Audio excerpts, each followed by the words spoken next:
नाज़रीन, बहुत सारे डबल गेम्स, बहुत सारे बिट्रेयल और बहुत सारी चीटिंग जो है वो आगे हो सकती है, इसलिए Hamas is keeping all the cards in their hands, जिसमें सबसे बड़ी चीज ये है कि हथियार जो है वो उनके पास है, उनको वो सरेंडर नहीं कर रहे हैं। ट्रंप के इस प्रपोजल में सरेंडर ये होता कि अगर फलस्तीनी रेजिस्टेंस इसको मनो जो है वो तस्लीम कर लेती, जिसमें यह था कि रेजिस्टेंस को अपने हथियार भी सरेंडर करने थे, लेकिन इजरायली फौज भी गजा के अंदर जब रहती। तो यहां पर ऐसा कुछ नहीं हो रहा है, हथियार भी उनके पास हैं और वो इसको लिंक कर रहे हैं इजरायली विड्रॉ के साथ कि अगर इजराइल विड्रॉ करेगा तो फिर वो जो हथियार हैं वो भी फलस्तीनी लीडरशिप को हवाले करेंगे, अमेरिका को या टॉनी ब्लेयर या किसी और को हवाले नहीं करेंगे, फलस्तीनी लीडरशिप को हवाले करेंगे, जिसका पूरा फलस्तीनी कौम जिसके ऊपर कंसेंसस होगा और जिसको अरब और इस्लामी लीडर जो है वो बैक कर रहे होंगे। तो इस तरह से उन्होंने यानी कि इसमें अपनी बात जो अपनी टर्म जो शामिल किया। और क्यों की है? क्योंकि आगे बहुत सारी गड़बड़ हो सकती है, बहुत सारी चालाकियां जो वो हो सकती है। हमास इसको बड़ी विजडम के साथ देख रही है। अब जरा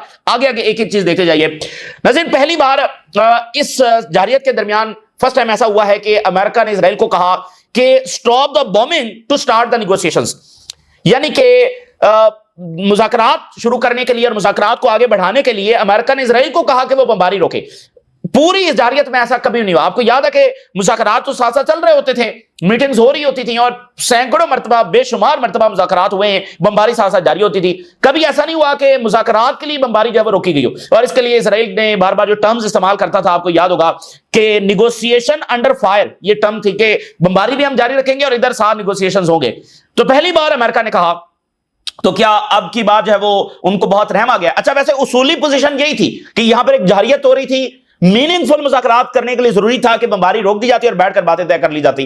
तो प्रिंसिपल पोजीशन यही थी, तो उन्होंने कभी नहीं ली। तो अब जो वो बात कर रहे हैं, तो क्या वो कोई प्रिंसिपल पोजीशन ले रहे हैं, या वो कोई मीनिंगफुल मुज़ाकरात करना चाह रहे हैं, या वो उनको बड़ा पीस का जो वो ख्याल आ गया है, या उनको बड़ा रहम आ गया है? तो ऐसा कुछ भी नहीं।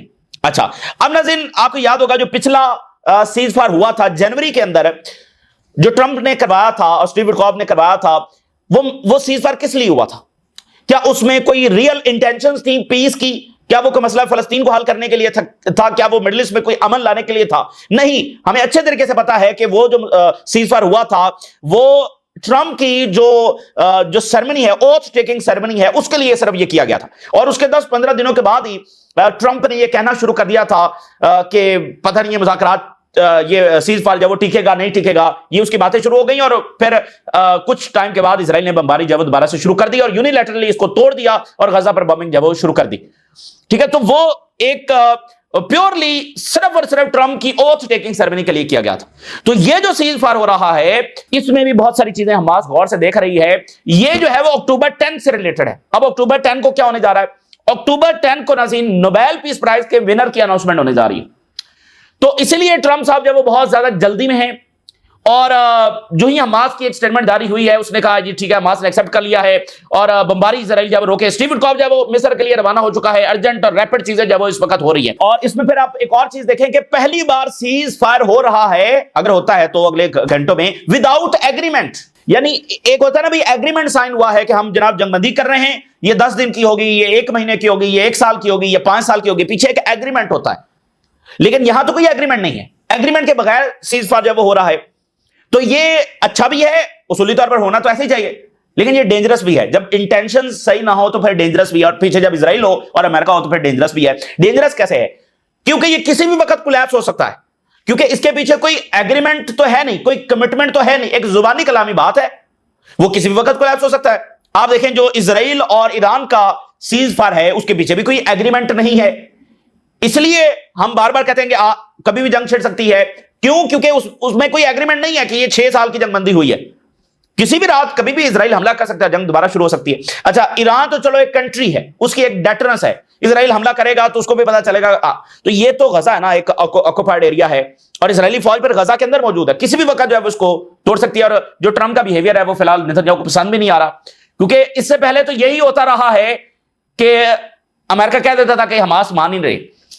तो हमास इस सारे सिनेरियो को बड़ी विजडम के साथ देख रही है। इसलिए इजरायली मीडिया ने कहा है कि हमास ने जिस तरह से रिस्पॉन्ड किया है, बड़े स्मार्ट वे के अंदर रिस्पॉन्स किया है, और नेतन्याहू ये एक्सपेक्ट नहीं कर रहा था कि हमास इस तरह से इतने स्मार्ट अंदाज के अंदर जब रिस्पॉन्स करेगी। यानी उसको पता है कि यहां पर चालाकियां भी हो सकती हैं, उसको पता है कि बिट्रेयल भी हो सकता है, उसको पता है कि ये नोबेल पीस प्राइज के लिए सारा हो रहा है और ट्रंप बाद में क्या कर सकता है, तो वो सारी चीजें अपने हाथ में भी रखे हुए है और मामलात को एक विजडम के साथ आगे भी बढ़ा रही है। इजरायली मीडिया एडमिट्स कि हमास ने जिस तरह से रिस्पॉन्ड किया in a very smart way that Netanyahu did not expect, उसने बिल्कुल ये तवक्को नहीं की थी कि इतना स्मार्ट अंदाज में इतना बड़ा जाल हमने फेंका है और वो इस तरह से निकल जाएगी हमास उसमें से, क्योंकि इसने पुश किया ट्रंप को to intervene urgently and demand immediate cease fire for negotiations. Hamas का जो जवाब है वो कोई कंप्रीहेंसिव यस नहीं है। देखिए उन्होंने कहा ना हम इसको एक्सेप्ट करते हैं लेकिन इस पर हमें जवाब चाहिए, तो वो नॉन कन्फ्रंटेशनल यस और नो है, यस भी है नो भी है और उसमें नॉन कन्फ्रंटेशन है, यानी ये स्मार्ट चीज है। उन्होंने सीधा सीधा नो नहीं कहा, कन्फ्रंटेशन नहीं किया ट्रंप के साथ और बाकी अरब के साथ भी कि वो कहेंगे भाई देखो ये हमास तो वैसे ही हमारी बात ही नहीं मान रही, कन्फ्रंटेशन कहीं नहीं दिखाई। लीव द डोर ओपन, दरवाजे खुले रखे हैं फॉर निगोशिएशन फॉर रेजोल्यूशन, बात को आगे बढ़ाने के लिए, और जो भी उन्होंने बातें सामने रखी हैं उनको इंटरनेशनल लॉज के साथ मुंसलिक किया है। गजा को कौन लीड करेगा, इमदाद अंदर आएगी, इजराइल को विड्रॉ करना है, मतलब तमाम चीजों को उन्होंने इंटरनेशनल लॉज के साथ और यूनाइटेड नेशन के साथ और अरब और इस्लामिक कंट्री के साथ जो लिंक किया है। और ट्रंप साहब जो हैं वो इसको मार्केट कर रहे हैं कि वो मिडिल ईस्ट में देखें अमन करवा रहे हैं और मार्केट कर रहे हैं अपने आप को as a peace maker. So important बात जो हमास बड़ी विजडम के साथ स्मार्ट वे के अंदर इसमें देख रही है वो ये है, ये बात वाज़ेह है कि ट्रंप की यहां पर top priority Nobel peace prize है। Trump does not care for peace, Trump does not care for Palestinians. He is not interested in Palestinian state, in Palestinian rights. He is not interested in Middle East peace. क्योंकि यहां पर अमन हो जाएगा तो असला कैसे बिकेगा, तो कोई इंटरेस्ट नहीं है उनको मिडिल ईस्ट में अमन करवाने का, मसला फलस्तीन हल करवाने का, फलस्तीनियों को राइट्स देने का, इसमें कोई दिलचस्पी नहीं है उनकी।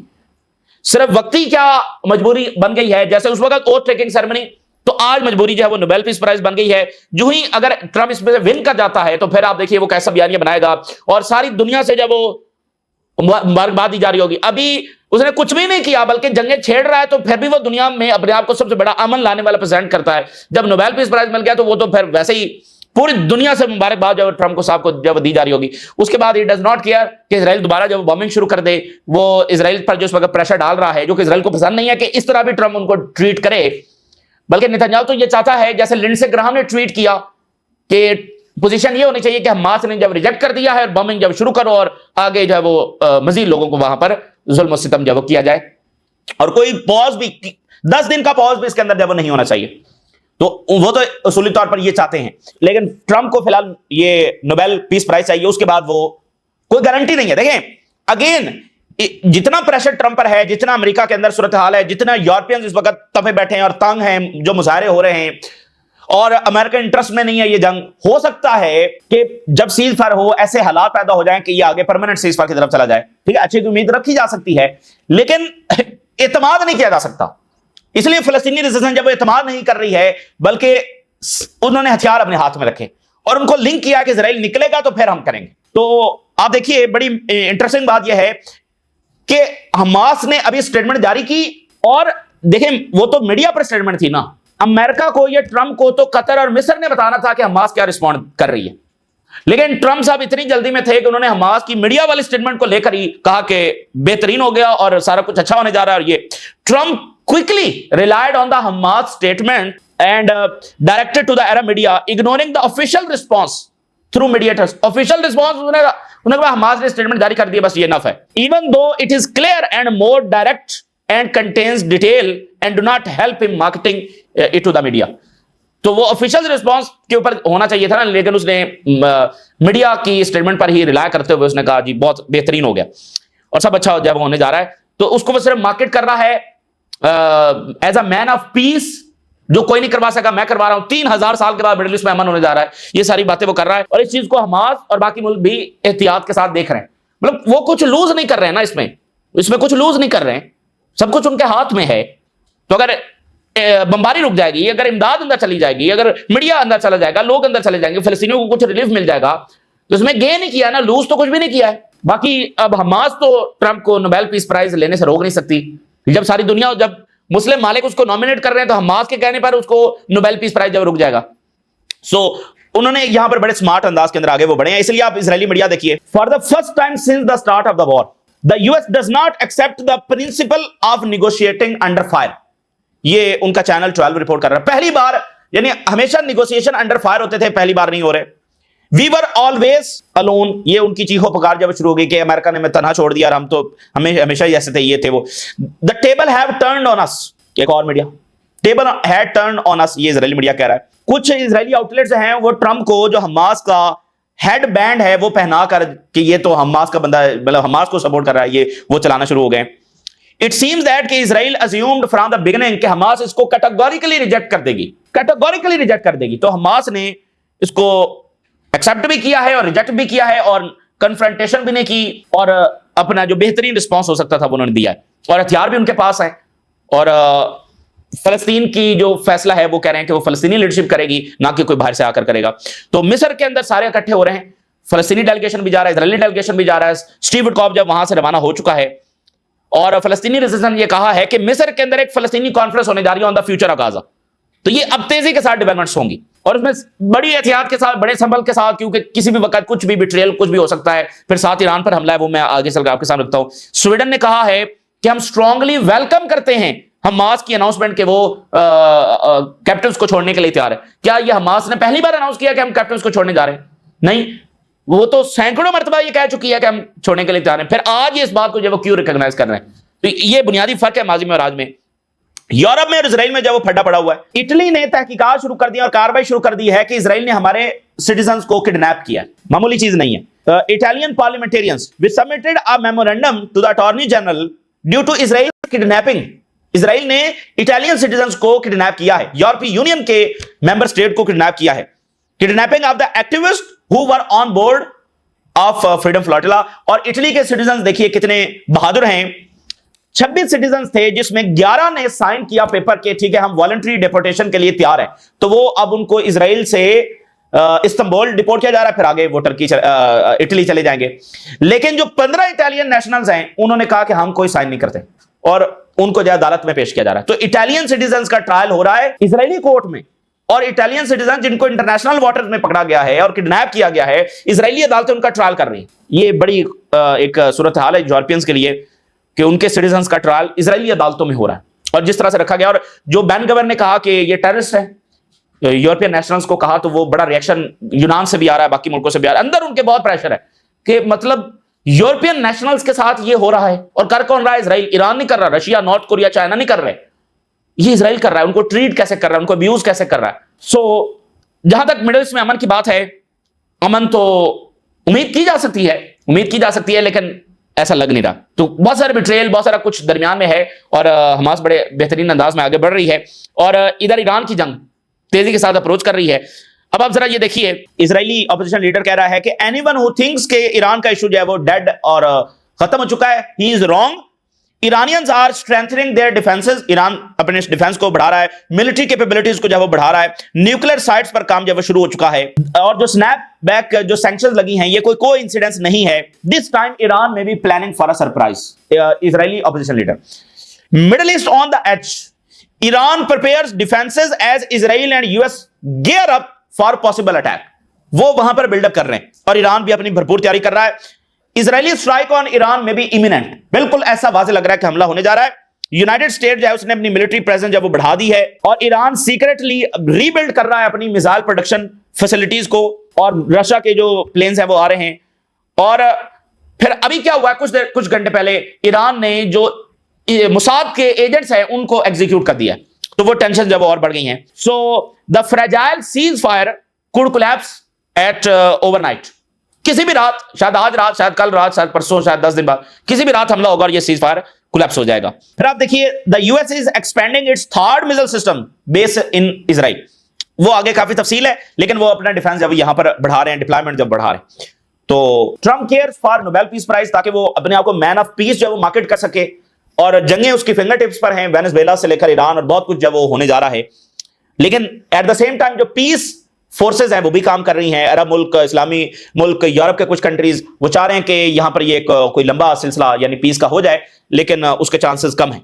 लेकिन उम्मीदें और कोशिशें जारी हैं। मडोरो जो है उन्होंने खुलकर कहा है कि ड्रग्स का बहाना बनाकर, और ये दुनिया का सबसे भोंडा इल्जाम है, और मडोरो ने कहा कि चूंकि वो मेरे ऊपर वेपन ऑफ मैस डिस्ट्रक्शन का इल्जाम नहीं लगा सकते, तो ड्रग्स का इल्जाम लगा रहे हैं। तो ये असल में हमारा ऑयल और गोल्ड चोरी करने के लिए आए हैं। उन्होंने कहा कि वेनेजुएला कभी झुकेगा नहीं, कोई भी एम्पायर हो, नो मैटर हाउ पावरफुल और रिनाउंड इट मे बी, जितना भी ये ताकतवर है, हम इसके साथ लड़ेंगे। We will teach this empire a moral and political lesson, हम इसको सबक सिखाएंगे। और अमेरिका के लोग ये जान रहे हैं, उनको असलियत का पता है कि हमारे खिलाफ अग्रेशन हो रहा है, to impose the regime change, और they want to steal our oil, gas and gold and natural resources. अब आप देखिए ना, बयानियां बनाकर, असल इराक का भी तो ऑयल लूटा गया, सीरिया में भी यही कुछ किया गया, लिबिया में यही, तो असल में तो जब से ये एम्पायर बना है, ये दुनिया के रिसोर्सेज ही तो लूट रहा है। और ये जो वेस्टर्न, ये कोई इतने अमीर हैं, यूरोपियंस ने पूरी दुनिया में जहां जहां पर कॉलोनीज बनाई हैं, क्या क्या कुछ वहां से नहीं लेकर गए हैं। और अमेरिका कब से ये काम तो कर रहा है, यही तो कर रहा है, कहीं से ऑयल ले लिया, कहीं से रिसोर्सेज निकाल लिए। तो बयानिया होता है, कहीं पर वेपन ऑफ मैस डिस्ट्रक्शन है, कहीं पर न्यूक्लियर का इशू है जैसे ईरान के साथ बनाया हुआ है, कहीं पर जमहूरियत जब वो लेकर आनी है। लेकिन असल में बुनियादी चीज तो यही है, रिसोर्सेज के ऊपर नजर, ठीक है ना, दूसरों की दौलत के ऊपर नजर। और इसलिए ईरान के सदर ने अभी, जब वो न्यूयॉर्क में थे, उन्होंने कहा था कि ये अमेरिकन एंडलेस वॉर्स हैं, जब तक अमेरिकन एम्पायर, ये जंगें रुकेंगी नहीं, क्योंकि इतनी बड़ी फौज वो बनाकर बैठे हुए, उसका, और जब इतनी बड़ी फौज होती है तो उसको मुसलसल जंगों में भी रखना पड़ता है, और रिसोर्सेज होंगे तो आपका एम्पायर चलेगा। तो ये एक ऐसा सर्कल है कि जिसमें निकलना मुश्किल है। The US is using military intimidation to control Venezuela's resources. Venezuela could be the first gold reserve in the world, सबसे ज्यादा हमारे पास सोना है, और ये चाह रहे American empire is playing dangerous card for our region but dangerous for them too. ये उनके लिए बड़ा खतरनाक साबित होगा हमारे पर हमला करना। और दे कैन नॉट टेल कि मेरे पास वेपन ऑफ मैस डिस्ट्रक्शन है, so they take out the Hollywood stories that they have taken out. तो वो एक हॉलीवुड फिल्में जैसे उनकी हैं, तो उनकी एक स्टोरी लेकर आए हैं कि हम ड्रग्स को जो है वो कर रहे हैं।